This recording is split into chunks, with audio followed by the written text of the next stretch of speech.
22 de enero del 2014. Porque esa fecha es importante, porque esa fecha es especial. Usted va a Google, no le va a pegar. Para mí es importante porque fue la fecha en que nació mi primer sobrino, Jerónimo, ¿sí o no?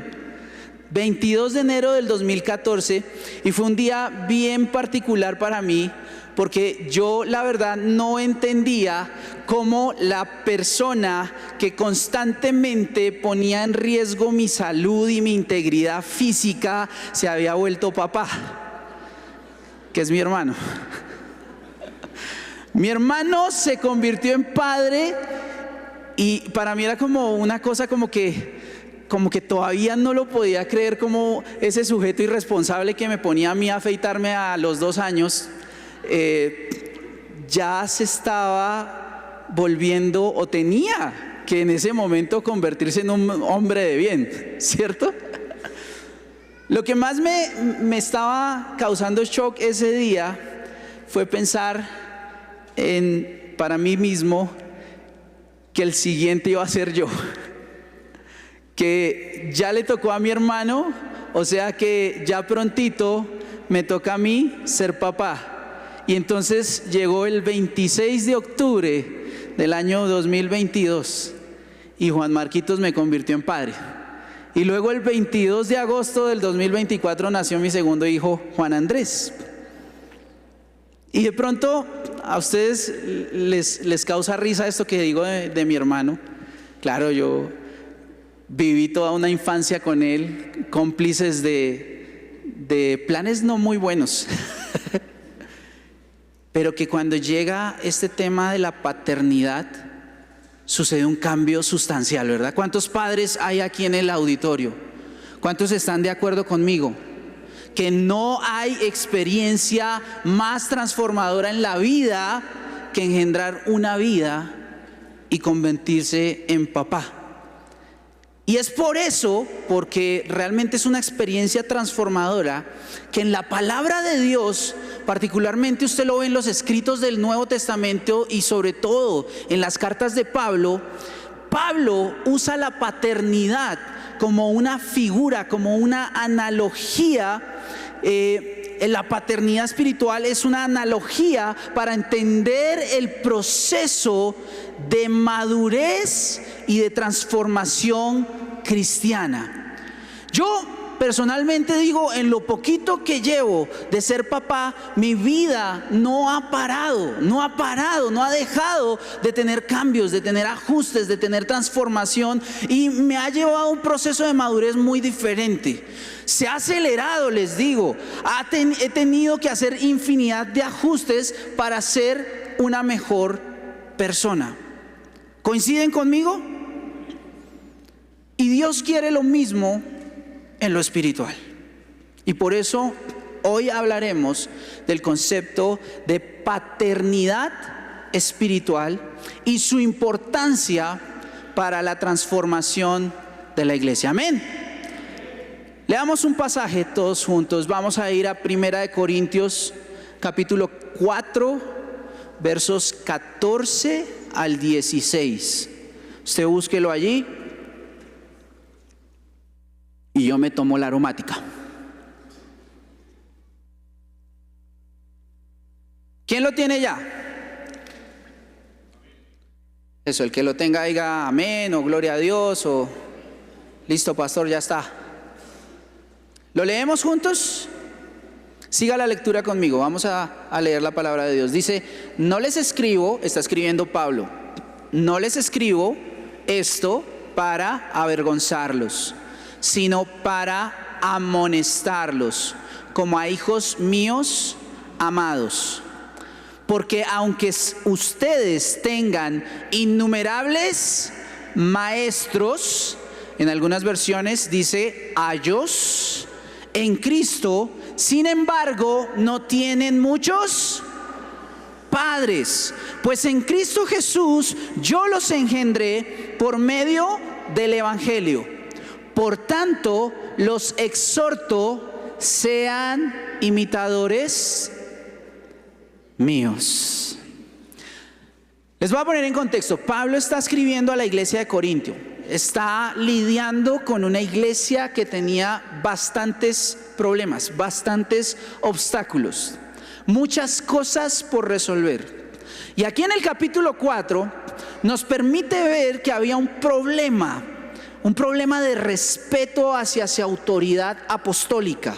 La iglesia en Corinto estaba llena de personas que eran orgullosas, que eran soberbias, que era evidente que necesitaban una transformación, necesitaban un cambio. Y precisamente estos 3 versos que leímos están insertos en ese contexto de esa carta. Y nos está permitiendo ver un anhelo del apóstol Pablo de traer un cambio positivo a esta iglesia mediante lo que está hablando allí, mediante la cultura de la paternidad espiritual. Pablo quiere remover un obstáculo que era muy común en la salud o falta de salud, como lo veamos, de la iglesia. Corinto es una iglesia enferma porque es una iglesia en donde la cultura de discipulado no estaba funcionando muy bien. Y no estaba funcionando muy bien precisamente porque carecían de paternidad.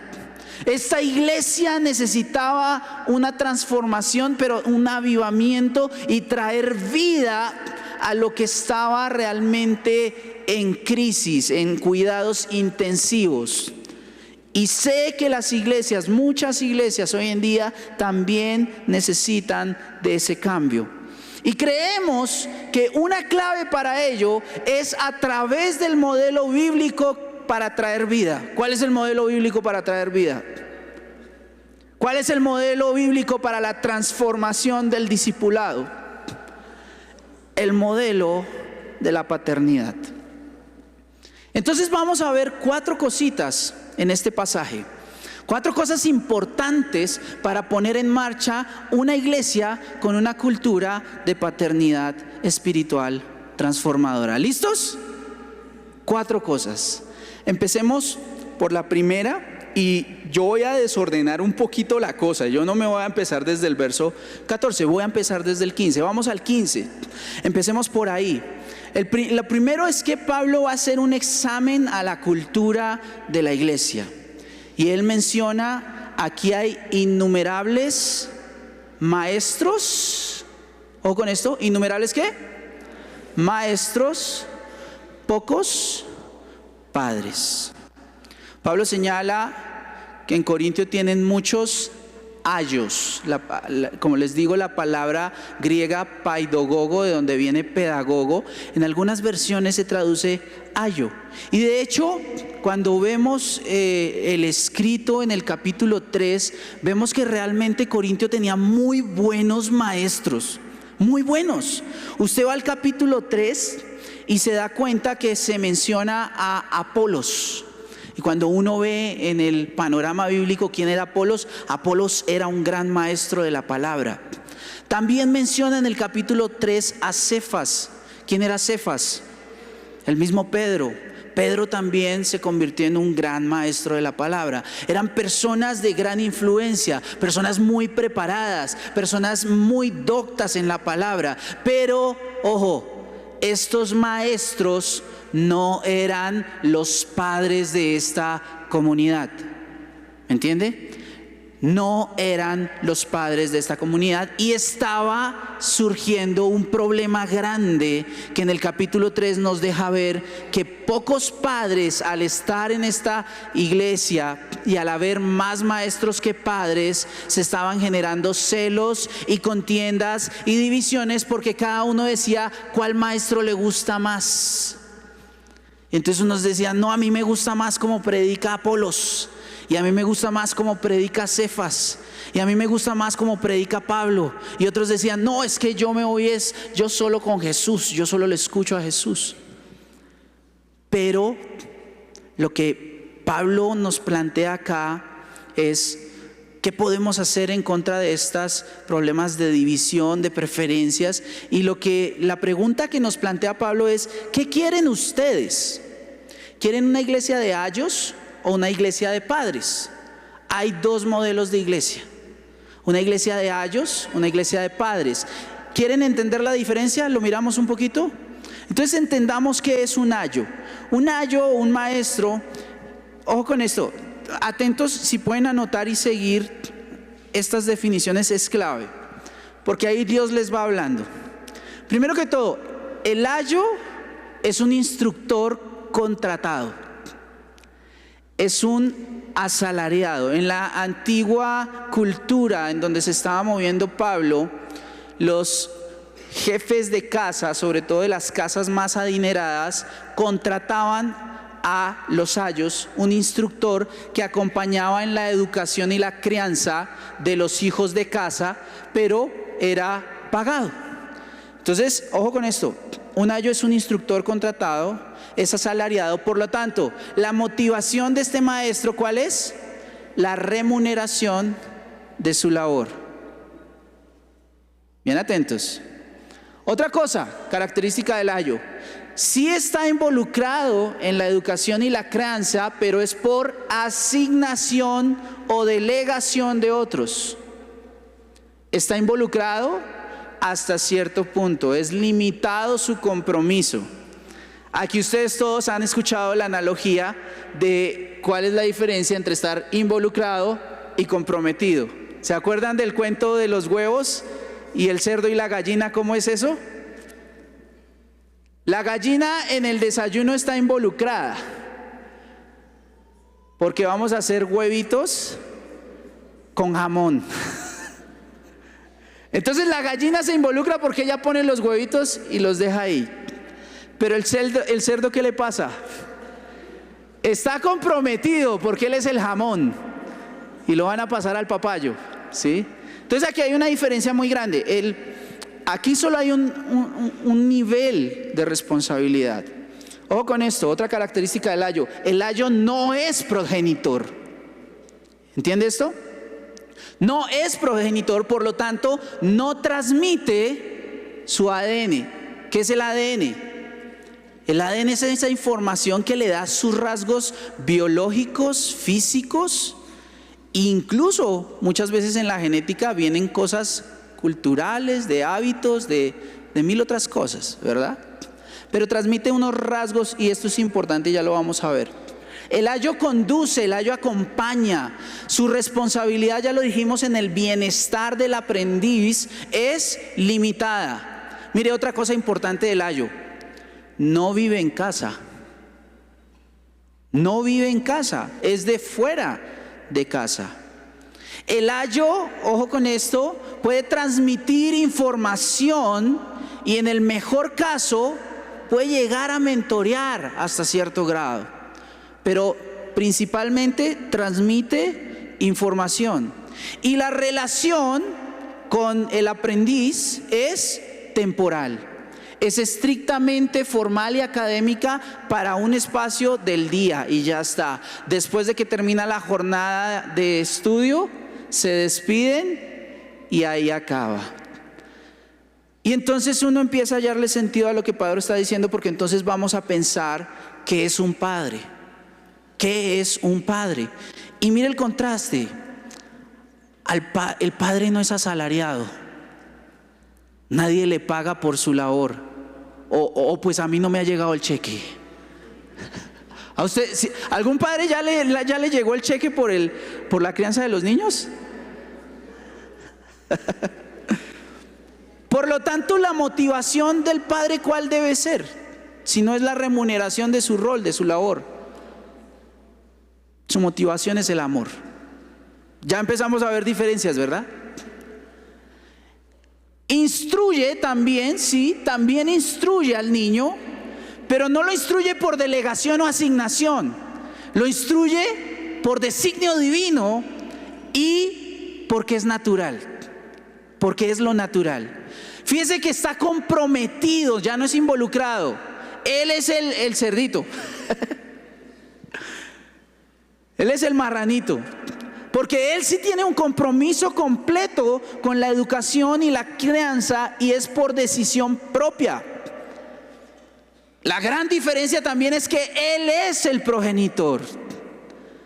Y eso es muy importante porque él sí tiene que encargarse, no hay forma de evadirlo, de transmitir unos rasgos, de transmitir un ADN, unos rasgos característicos que en última cosa no le suena algo así como a su propia imagen. Tiene que transmitir algo igual o similar, muy parecido a él. Usted ve el instructor pagado y ve al niño y no se parecen. El padre tiene que parecerse al hijo. Y el hijo tiene que parecerse al padre. Tiene completa responsabilidad del bienestar del hijo. Su compromiso es total y vive con el hijo en casa. Esto es súper importante. El padre es el líder de casa y vive con el hijo, y por lo tanto no solo le transmite información, sino que también mentorea y rige la cultura que aspira que su hijo tenga. Transmite no información solamente, transmite cultura. Modela y ejemplifica el ideal de lo que quiere llegar a ser. Y la relación es bien diferente, porque es una relación íntima y profunda, y no se desconecta del hijo porque vive en casa. ¿Sí me entienden? No es como, ya me voy, nos vemos mañana en la otra jornada. No, ahí está siempre. ¿Qué implica esto para la iglesia? Pues muchísimo, porque es que esto modela la manera en que la iglesia cumple su misión. ¿Cuál es la misión de la iglesia? Ustedes la saben, iglesia. ¿Cuál es la misión de nosotros? ¿Cuál es nuestra misión? No, la misión de toda la iglesia. Esa es nuestra visión como iglesia local: ser una gran familia de discípulos del Señor que disfruta, contagia la vida plena en Él para transformación de Colombia y las naciones. Esa es nuestra visión como iglesia local. Pero la misión ya no la dio el Señor a toda la iglesia. ¿Cuál es la gran comisión? Por tanto, vayan y hagan. Entonces, estas dos culturas que pone Pablo acá, la de ayos y la de padres, son dos maneras de hacer misión. Y lo que Pablo nos está llevando a ver para ser discípulos es: oiga, la mejor cultura para ser discípulos es: vuélvase un papá, vuélvase un padre espiritual. No solo sea maestro, está bien ser maestro, pero no es suficiente. ¿Me entiende? Traduzcámoslo a hoy. ¿Cómo se vería una iglesia de ayos y cómo se vería una iglesia de padres? Una iglesia de ayos, voy a poner ejemplos. Hay innumerables, esta palabra es súper válida para hoy. Hay innumerables ayos en la iglesia de hoy en día, la iglesia contemporánea. ¿Cuáles serían los ayos de hoy en día? Ya no es que el pater familia va y contrata a un instructor. A veces algunos tienen eso con modelos de homeschool y eso. Pero en la iglesia, ¿cómo se ve eso? Pues en la iglesia cada vez tenemos más acceso a más predicaciones de maestros en YouTube, ¿sí o no? Hay muchos muy buenos maestros en YouTube. Hay mucha cantidad de influencers para la iglesia, influencers cristianos. Y hay unos buenos y hay unos malos, ¿verdad? Usted ve Facebook, Instagram, YouTube, hay gran cantidad de personas que puede influir. Hay mucha más cantidad. De pronto, cuando empezaba el evangelio a entrar en Colombia, no había tantos predicadores. Uno conocía a unos pocos y se eran de renombre. Ustedes recuerdan a Gigi Ávila en su momento. Mi papá sabe más, ¿no?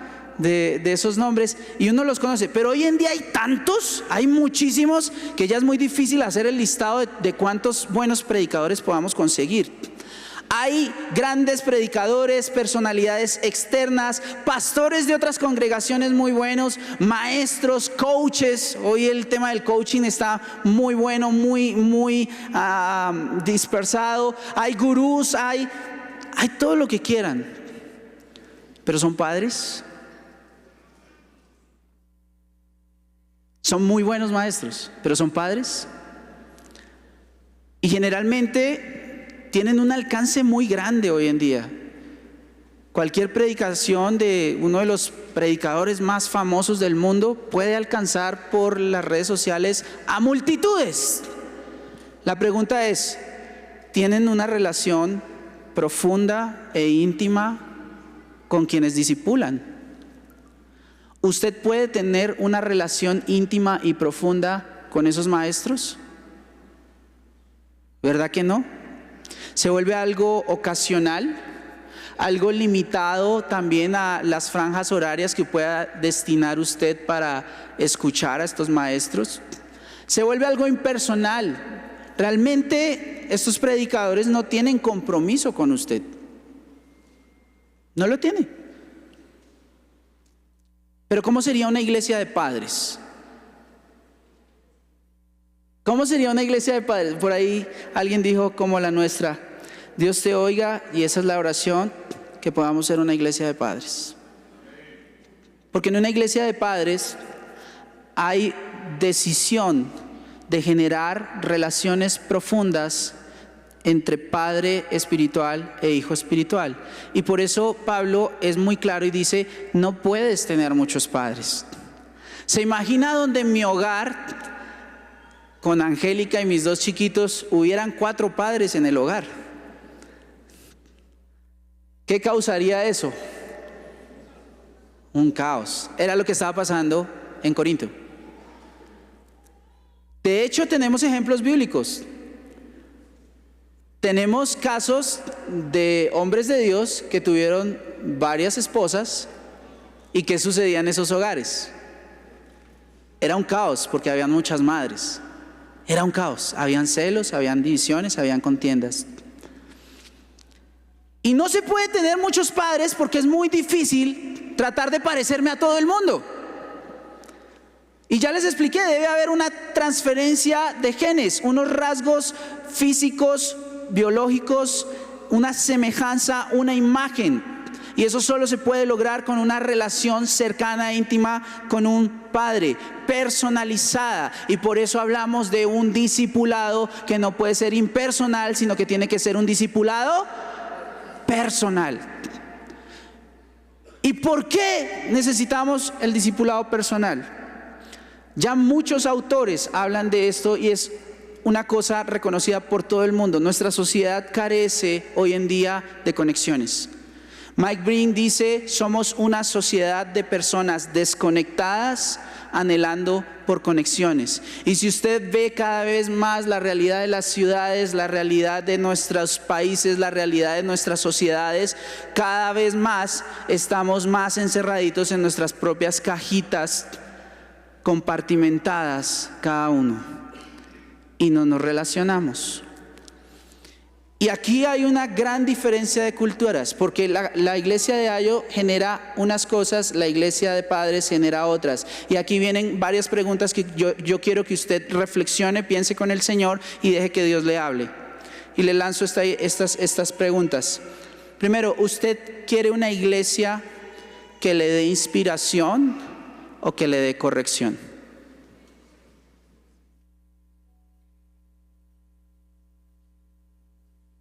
Porque muchos ayos inspiran, pero los ayos no le corrigen. No tienen cómo, no tienen relación con usted, no sabe si usted está haciendo bien o mal las cosas. Lo pueden inspirar, pero no lo pueden corregir. O sea que si usted está haciendo las cosas mal, ¿quién le va a decir que está haciendo las cosas mal? Solo el Padre. Segunda pregunta, ¿queremos una iglesia que busca información o queremos una iglesia que busca transformación? Anhelamos una iglesia que busque transformación. ¿Qué tal esta pregunta? ¿Usted quiere que esta iglesia sea una iglesia que busca conocimiento de Dios o relación con Dios? Y ahí están los dos modelos. ¿Usted quiere que en esta iglesia usted se sienta como audiencia o se sienta como familia? Entonces ya entiende por qué en la visión de nosotros decimos somos una gran familia. Porque ustedes para mí no pueden ser espectadores. Ustedes son familia. Ustedes son mis hermanos, Aquí hay hijos míos espirituales, aquí hay hijos míos biológicos, allá están. Aquí hay padres, aquí tengo tíos, abuelas. Allá está mi pastora, que es mamá también para mí. Pero necesitamos una iglesia que sea familia. Y una última les dejo para este tema de cultura: examinar la cultura de la iglesia. ¿Ustedes quieren una iglesia donde la dinámica sea venir a recibir una predicación cada domingo, o que sea una iglesia que tiene una vida de una familia en misión? Entonces cambiemos la cultura. Primera recomendación de Pablo: examinemos la cultura de la iglesia, si estamos siguiendo solo a ellos o realmente estamos con padres. Segunda cosa, vamos a hablar de la labor de engendrar. Pablo en el verso 15 continúa diciendo: en Cristo Jesús yo los engendré por medio del evangelio. Y a mí me parece curioso acá cómo se traslapa la tendencia cultural que hay hoy en día de la no procreación con las dinámicas espirituales. Se está traslapando. Hay un fuerte espíritu de nuestra época en contra de traer nuevas vidas al mundo, ¿no? Muchos hablan de agendas globales para frenar el crecimiento demográfico. Y realmente cuando uno ve la estadística, uno entiende, nuestra nación se está envejeciendo, al igual que sucedió con países europeos, al igual que está sucediendo en Norteamérica, a los cuales nosotros tenemos de modelo. Y lo que ya dice el DANE es que no hay niños en Colombia. El DANE habla de composición de hogar promedio de 2.9 personas. Eso es un matrimonio y un hijo incompleto. No estamos trayendo nuevas vidas al mundo. Y es común oír a la gente decir: ¿pero para qué? ¿Para qué traemos hijos a sufrir a este mundo? ¿Por qué no más bien arreglamos primero el mundo y ahí sí procreamos? Y fíjese que esta dinámica cultural se traslapa en los contextos de iglesia, porque lo cultural se filtra audazmente en lo espiritual, y nos damos cuenta de que muchos en la iglesia tampoco quieren ser padres espirituales. Y pareciera que esto impacta en la escasez de nuevos nacimientos en la iglesia, porque hay pocos dedicados intencionalmente a la labor que estaba diciendo Pablo que la hacía de engendrar, concebir hijos espirituales. Y usted dirá: ¿pero cuál es el problema? Yo lo quiero explicar de esta manera: que si tú no buscas la paternidad, estás evitando la manera bíblica de traer salvación a las naciones. Estás evitando la manera bíblica de traer salvación a las naciones. Porque lo digo, el plan de Dios desde el comienzo de la palabra, cuando en Génesis 3 aparece el protoevangelio, la familia aparece allí. Es clave. ¿Usted sabe cuál es el protoevangelio? La primera mención de la venida de un Salvador, de un Mesías, es cuando después de la caída se le dice a la mujer y a la serpiente que iban a tener una riña. Y le decía a la mujer: a ti la serpiente te herirá en el calcañar, pero vendrá uno que herirá a la serpiente en la cabeza. Ahí ya está anunciando el plan salvador, pero está hablando de simiente.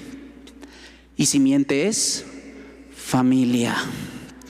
Y cuando aparece también en Génesis 12 la promesa de la elección de Abraham a Israel, ¿qué aparece? En ti serán benditas, no los individuos, las familias, todas las familias de la tierra. Y nos damos cuenta que si queremos realmente arreglar el mundo, debemos empezar por arreglar las familias. Si usted ve el evangelio mismo y el versículo que nosotros usamos, que nos encanta para predicar el evangelio por excelencia, ¿cuál es? Juan 3:16, ¿no? ¿Qué dice? De tal manera el Padre descendió y arregló todo. ¿Cierto que no? De tal manera amó Dios al mundo que envió a un maestro, que envió a un ayo, no, que envió a su propio hijo, a su único hijo, a salvar el mundo.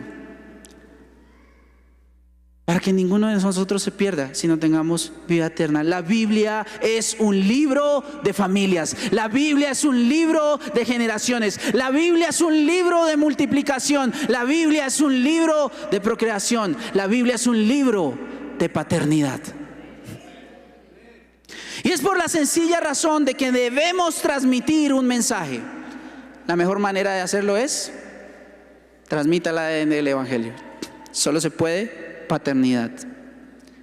Por eso engendrar es importante para la iglesia, porque la iglesia, ojo con esto, la iglesia se santifica a sí misma engendrando. Escúchame esto, la iglesia se santifica a sí misma engendrando. ¿Por qué?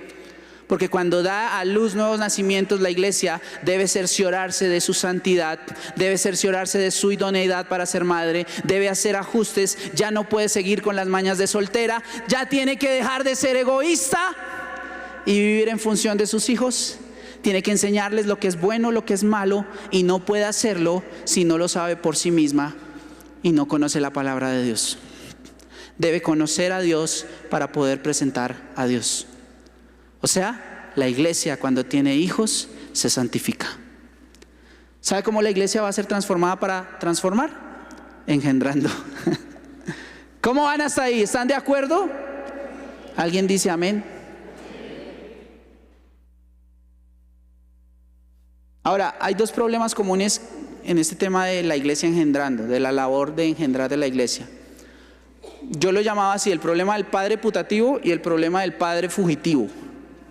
Se lo explico muy sencillo y ojalá lo evitemos. El padre putativo es aquel que le llaman padre pero no es padre. Aquel que le ponen el título de padre pero no funge la labor de padre. Al que le gusta el título pero no el rol. ¿Será que tenemos algunos así en la cultura de iglesia contemporánea? A los que les gusta que le llamen líder, o les gusta que les den un grupo de crecimiento, un break, una célula, pero no ejercen su labor, solo les gusta el título. Ese es el padre putativo, evitemos eso. No digo aquí padre adoptivo porque hay muy buenos padres adoptivos, ¿verdad? Porque sí reciben el título, pero también hacen su labor. Por eso padre putativo. Está el otro, el padre fugitivo. El que le gusta engendrar y después dice, voy a la tienda por unos mercaditos y no vuelve. El padre fugitivo es el que le gusta evangelizar y no discipula. El que engendra y luego abandona. El que trae a la iglesia y le dice, pastor, discipúlele usted. El que lo entrega a otros para que se lo cuiden. Y esto es muy común. Ahorita oraba Johncito por los evangelistas. Evangelistas, los dones hay que practicarlos y usarlos bien, porque podemos ser evangelistas inmaduros. Usted puede ser un evangelista muy usado por Dios y seguir siendo inmaduro.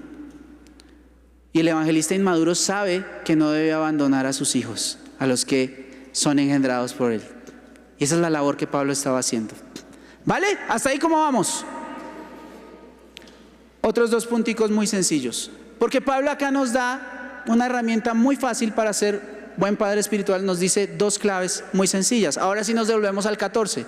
En el 14, él dice que les escribe no para avergonzarlos, sino para amonestarlos. Y aquí hay una clave para cuando usted empiece a engendrar. Usted dirá, bueno, yo ya engendré, pero no sé ser padre.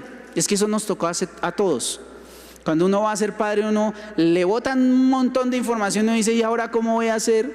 Yo no hice la preparación ni el curso para ser padre, ¿qué hacemos? Tranquilo, Dios lo creó a usted padre. ¿Aló? ¿Qué quiere decir que Dios lo creó a usted padre? Usted ya tiene las herramientas, deje que Dios se las muestre y las use. Entonces dice el verso 14 algo importantísimo: no escribo para avergonzarlo, sino para amonestarlo. ¿Qué quiere decir eso? Cuando tú eres padre, cuando tú haces parte de la cultura de paternidad de la iglesia, tienes que entender que nuestro objetivo en la iglesia no es avergonzar al pecador, sino conducir al nuevo creyente a la madurez en Cristo. Voy a repetirlo: no es avergonzar al pecador, sino conducir al nuevo creyente a la nueva madurez en Cristo. Tengo que hacer claridades, ¿no? Sí debe haber una conciencia y un reconocimiento del pecado. Ojo con esto. Ojo con esto, porque entonces dirán, no, pero no le digamos nada. No, es que precisamente el punto que toca acá Pablo es instruir y corregir. Instruir y corregir, pero lo hacemos a la manera que nos enseñó Cristo Jesús. Y el caso que a mí me conmueve muchísimo en este tema de no avergonzar sino amonestar, usted lo tiene en la palabra, en una historia maravillosa, cuando a Jesús le traen una mujer adúltera que fue descubierta infraganti en el pecado, y los fariseos querían avergonzarla para muerte, porque querían decir, esta mujer pecó, aquí está clarísimo, la ley nos dice hay que apedrearla, hay que matarla, hay que cortar el pecado de la nación. Y Jesús, ¿qué les dice? Oiga, no les escribo para avergonzarlos. Las palabras de Jesús fueron: el que esté libre de pecado, tire la primera piedra. Y todos estaban, ay, Dios mío. Jesús no quería avergonzar para muerte, pero luego, mire, sin esta parte no se puede entender ese texto. Porque luego, cuando todos se fueron y dejaron a la mujer sola, ¿qué le dice Jesús a la mujer?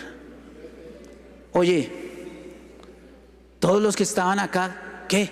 ¿Qué se hicieron? Se fueron. Y entonces Jesús le dice, vete y... Ok.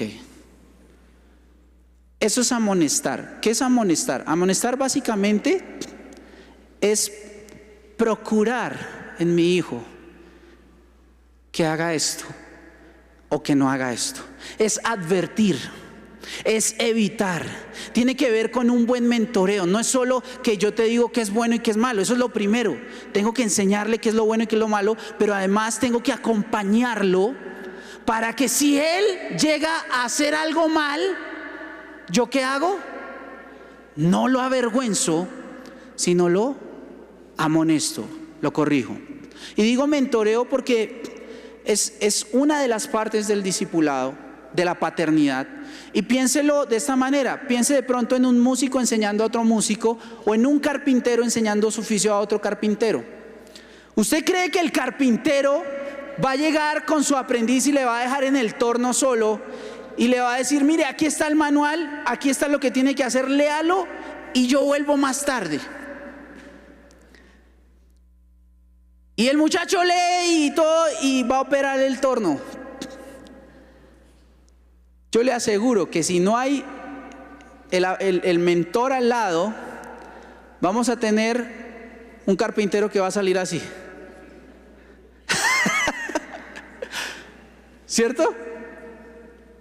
Se va a hacer daño, porque tiene que estar allí mentoreándole, mostrándole y diciéndole, no, así no, mira, hazlo así. El músico igual. Cuando yo estaba aprendiendo guitarra, tenía la partitura, tenía la obra, la leía, la interpretaba, y el profesor no me dejaba solo. Él estaba allí escuchándome. A veces se dormía, pero él me veía y no le bastaba que yo supiera dónde poner el dedo. Me decía cómo poner el dedo. Me decía, así no, el ataque es diferente, así no, tienes que hacerlo sonar de esta manera, muévelo un poquito más hacia el traste, mueve a esto para que la cejilla, ponle aquí fuerza y no jales acá sino acá. Tiene que hacer eso. Eso es amonestar. No cogía y me decía, ojo con esto, usted no sirve para la guitarra, eso le suena feísimo, sálgase de acá. Eso es vergüenza, ¿verdad? Entonces, la clave que nos dice Pablo es no avergonzar, sino, y por último, esta es la esencia del discipulado, último puntico. O bueno, no quiero pasar al último sin decirles esto. En últimas, amonestación quiere decir generemos prácticas sanas para una iglesia con disciplina. ¿Me entienden? ¿Sí lo anotaron? Generemos prácticas sanas. Y yo ya les he explicado en algún momento una definición bien interesante de disciplina. Disciplinar tiene que ver con abstenernos, lograr persuadir al aprendiz de la necesidad de abstenerse de cosas en el presente para obtener algo mejor en el futuro. Un entrenador de un equipo de Estados Unidos que son los Dallas Cowboys, que se llama Tom Landry, lo dice: esto consiste en lograr que los del equipo hagan lo que no quieren hacer para que lleguen a convertirse en lo que quieren ser. Y solo se logra sabiendo amonestar y sabiendo disciplinar conforme a la palabra. ¿Cómo es conforme a la palabra? La palabra dice: es verdad que ninguna disciplina al presente parece ser causa de gozo, sino de tristeza, pero después da fruto, después apacible de justicia a los que en ella han sido ejercitados. ¿Listo? Eso es amonestar. Ahora el último punto es el pilar de la paternidad espiritual, el pilar del discipulado y la cultura de discipulado en una iglesia sana. Y es que cierra en el verso 16 Pablo diciendo: sean imitadores míos.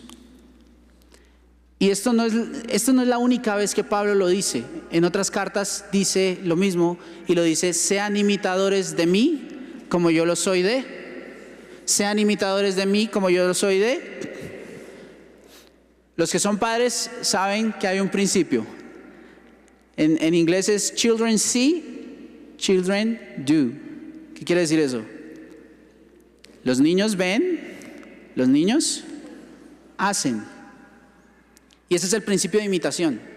Es la herramienta más eficaz para lograr transformación en los hijos espirituales y en los hijos biológicos también. Y yo pongo el ejemplo con mi hijo. Juan Marquitos está en Los Terribles 2. ¿Sí conocen ese término, no? Los padres que tienen niños de 2 están diciendo. Juan Marquitos está en Los Terribles 2 y veníamos bien. Con él era muy chévere los primeros meses de vida y estábamos con él orando todas las noches, a punto que él ya decía: besitos a papá Dios, ¡mua! Nosotros felices. Pero entraron Los Terribles 2 y ahora le decimos: Juan Marquitos, vamos a orar y a dormir. No. Juan Marquitos, ya es hora de dormir. No, papá, no. Juan Marquitos, ¿no te gusta orar? No. Juan Marquitos, ¿pero a ti te gusta orar? No.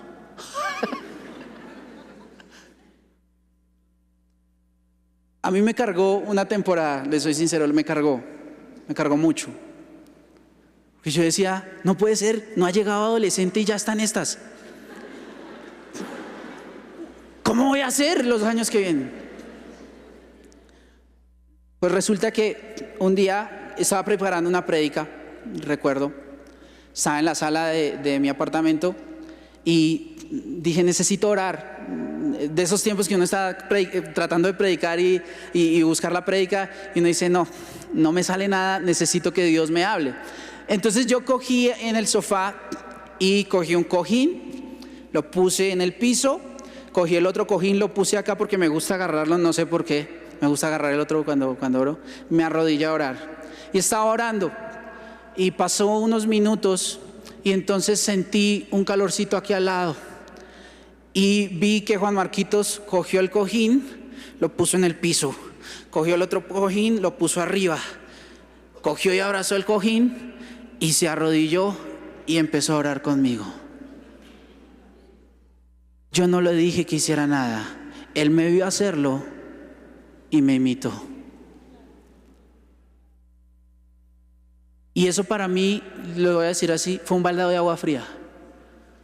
Porque entonces yo dije: no vale tanto el discurso que yo le diga, sino que todo lo que yo haga, él lo va a imitar. Y es el principio del discipulado. Cuando yo soy padre espiritual, tu hijo espiritual no va a hacer lo que tú le digas, va a hacer lo que tú haces. Y cuando nos damos cuenta de esto, entendemos por qué Pablo añadía la cláusula: sean imitadores míos como yo soy de. Porque si tú intentas que te imiten a ti por lo que tú eres, le estás transmitiendo el ADN incorrecto. Tú le tienes que transferir el ADN del Padre de gloria. Tú le tienes que transferir el ADN de Jesucristo nuestro Señor. Y eso solo se logra cuando tú replicas la relación padre-hijo. ¿Con quién? Con tu Padre en los cielos. Y entonces es imposible tener buenos hijos espirituales cuando tú no tienes relación con el Señor Jesucristo.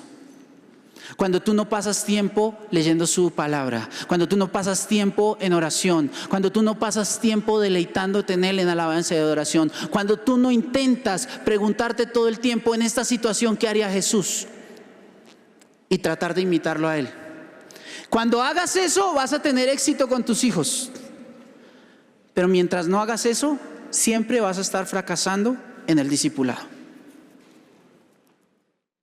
Y esa es la clave de todo. Imítenme a mí solo si soy digno de ser imitado, porque estoy imitando a Jesús. ¿Es usted digno de ser imitado? Y esa es la pregunta que se tiene que hacer en este momento. Póngase de pie por un momento.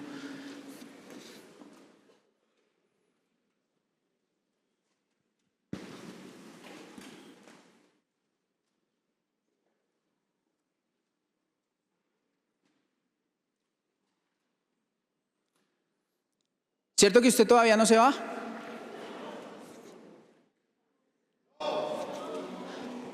Porque ahorita les di los principios bíblicos. Pero ahorita en un momento vamos a hablar los consejos prácticos para engendrar, para crecer, para multiplicarnos, para extender el reino de Dios. Pero sin este principio bíblico, nada, no hacemos nada. Cierre por un momento sus ojos y medita en esa palabra de Dios. Imagínese al Señor Jesús recitándole estos mismos versos que escribió Pablo y diciéndole a usted: hijito, hijita, te he escrito la Biblia, te he escrito la palabra de Dios, no para avergonzarte, te la escribí para amonestarte. Hijito, hijita, yo sé que en este momento de la historia tienes muchos maestros a quienes puedes escuchar, pero tienes pocos padres.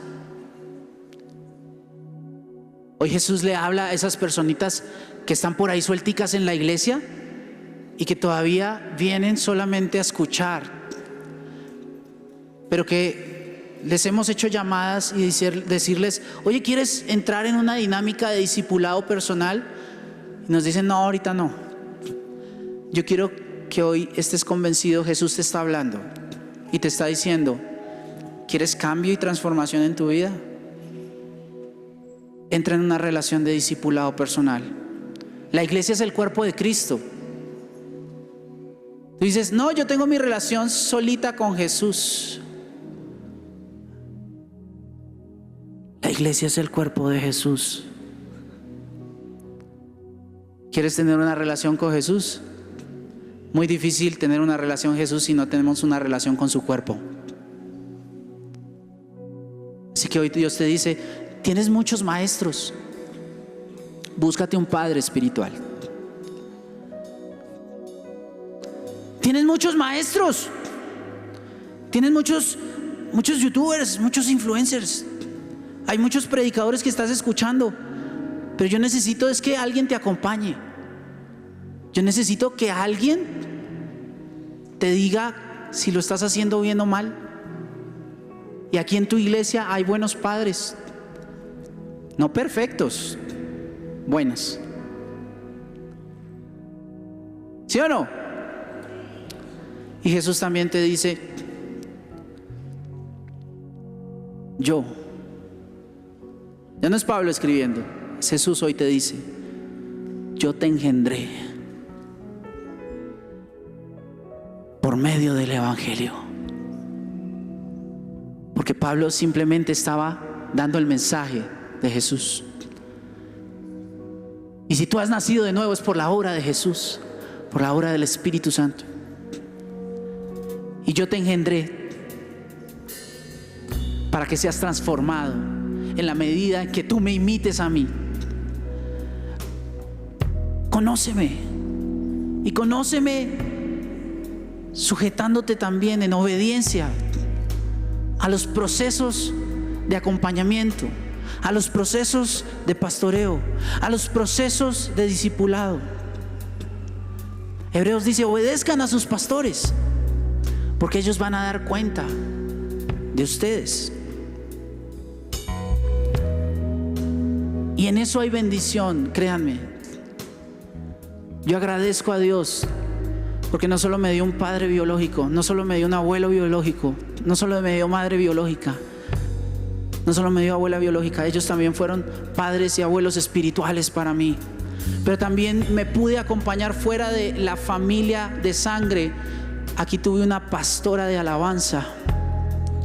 Aquí tuve hermanos que lideraron. Carlitos, bienvenido. Tú en algún momento también me acompañaste.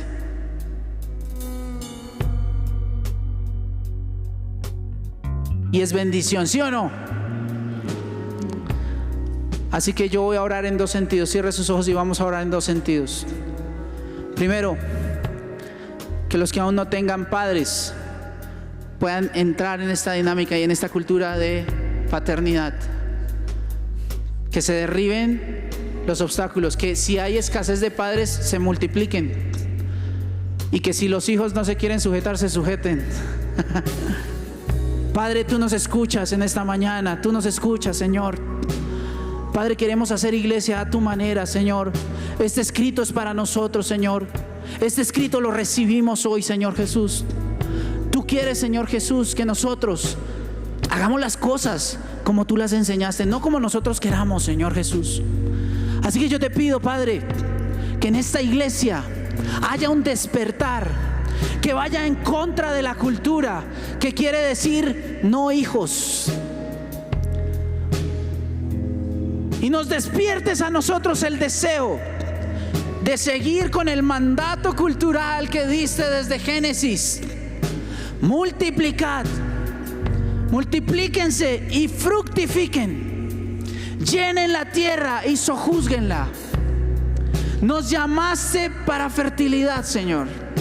Nos llamaste, Señor Jesús, para anhelar invertir nuestra vida en otros, porque para eso es que somos padres, para dejar a un lado nuestro ego, para dejar a un lado nuestros afanes, nuestras preocupaciones, el yo todo el tiempo, y darnos cuenta que cuando tenemos un hijo ya no pensamos en el yo, sino pensamos en ti, para que nosotros te imitemos y para que podamos transmitir lo que es bueno a nuestros hijos.